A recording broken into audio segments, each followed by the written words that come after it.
And if you could pick one player in the whole world, who would that be?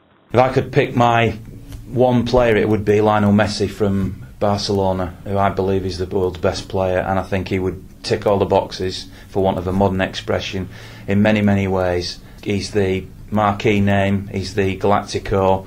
I think because City is still developing as a club, if they were to bring in a player like him, it would work better than a player like Robinho. I'm a big fan of Robinho, but I think he's getting a lot of unfair stick at the moment. The problem with Robinho is he's not a one-man team. He's part of a team, and I think lots of people are expecting him to do everything on his own. Messi is one of those few players who can actually do it on his own. So he would, if you're going to splash out a massive load of cash and bring in one marquee name, then he's the type of player you bring in, because you can give him the ball with a relatively ordinary team around him and ask him to beat three men and put it in the top corner, which you can't do with many other players. And he's just so exciting, so I'd definitely go for him if I could. So what was your opinion on the Kaká deal? Do you think it all got a bit over the top? No, why? I mean, a few people have said it, it's an obscene amount of money. Well, let's face it, footballers get obscene amount of wages. And, when Trevor Francis moved from Birmingham City to Nottingham Forest for £1 million, the first £1 million footballer, I'm sure people were saying it was an obscene amount of money and it was ruining the game. Now the figures have just moved on to something bigger. The only reason that those figures exist is because of A, rich Arab owners, and B, the amount of money that Sky pump into the Premier League. If Sky suddenly pulled out and the rich owners went running, the figures had just come down again. It's just the market value for players. And if that's what the rate is for Kaká, I mean, Ronaldo's been spoken about in terms of a £75 million move to Real Madrid. What's the difference? Relatively speaking, there's no difference. I think City were very serious in the bid for Kaká, and because of the position that they're in that they're not an established trophy-winning club, they have to try other ways of trying to attract the big players, and they tried to put together a package which they thought would appeal to Kaká, who's very well known for charity work and being, without dissing every Premier League footballer, a little bit more moral perhaps in the way that he does his business.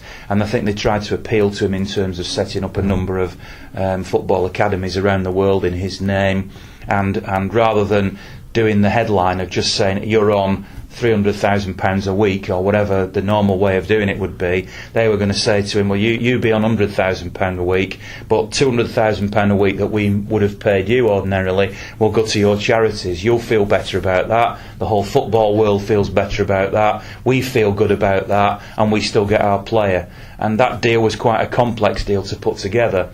And from the outside looking in, it looks as if when it came to the crunch, AC Milan, I mean, Gary Cook used the word they lost the bottle. I think that's perhaps the wrong expression. I think it was more to do with, the deal was perhaps too complicated for the rest of football, or certainly for AC Milan. And I think it was more to do with that going wrong. And clearly the other part of it was the timing of it. It was in the January transfer window. They'd just played a game. The fans had had their chance to express their views.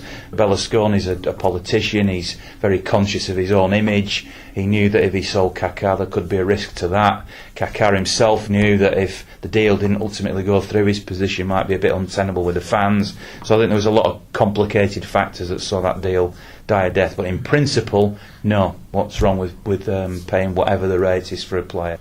So do you think in the summer the £100 million price will be eclipsed and someone will remove? Could be. I mean, it's only, if you want to take another analogy, if you think about a painting, somebody paints a painting and somebody else pays £1 million for it. It's a piece of canvas with some oil paints on it. It's just a stupid, obscene amount of money. Why would anybody pay that? It's because a lot of other people want the same painting that you want, so effectively it goes to auction, and that's all that's happening in football. Would City fans mind if people start saying that they've bought success?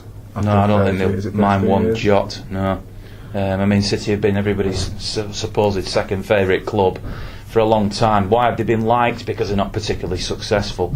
Why do Manchester United say that Liverpool are their big rivals and diss City and say it's only the derby? Because they don't see City as a rival. Why do Liverpool fans welcome City fans with open arms? Because they hate United as much as they do, and City are no threat to them. And the time when everybody starts to hate City is the time City know they're being successful. What about Manchester City as a football club? Because I know the U team just won. They won the FA Cup, didn't they, last year? Their equivalent. Do you think it's a shame for teams like them, and will it be obviously harder for them to break through into the first team? Yeah, well, obviously, but the academies are going to have to rethink in terms of young players. Well, there's always a place for them. I mean, Ned Manua's in City's first team at the moment, who's come up through the junior ranks, and he said in an interview with me not too long ago, I'd love to be the Manchester City's equivalent of John Terry. And John Terry arguably isn't the best defender in the world, but has something that you can't sometimes buy, which is heart and a sense of belonging, where you get that little bit extra out of him that you would get from arguably a technically better player. So there might always be room for 3 or 4 of these youngsters to come through, so I wouldn't say that the route will be cut off. I'm going to put you on the spot now. What do you think the next thing City will win is? One of the cup competitions would be a logical starting point. Domestic trophy. I mean, this season they went out in the first round of each of the domestic cups. They've got to do a lot better than that. If they were to take and I don't agree anyway with teams fielding weakened teams, but if they were to take the League Cup very seriously next year with presumably their enhanced squad from the summer, there's absolutely no reason why they shouldn't win that, and that would be a great starting point. The FA Cup would be slightly harder because the Big Four do tend to take it a bit more seriously. But basically, if you're saying that you're playing against 4 other teams that take it seriously, you've got the resources you've got, there's still no reason why they can't win it. Okay, thank you very much, Ian Cheeseman.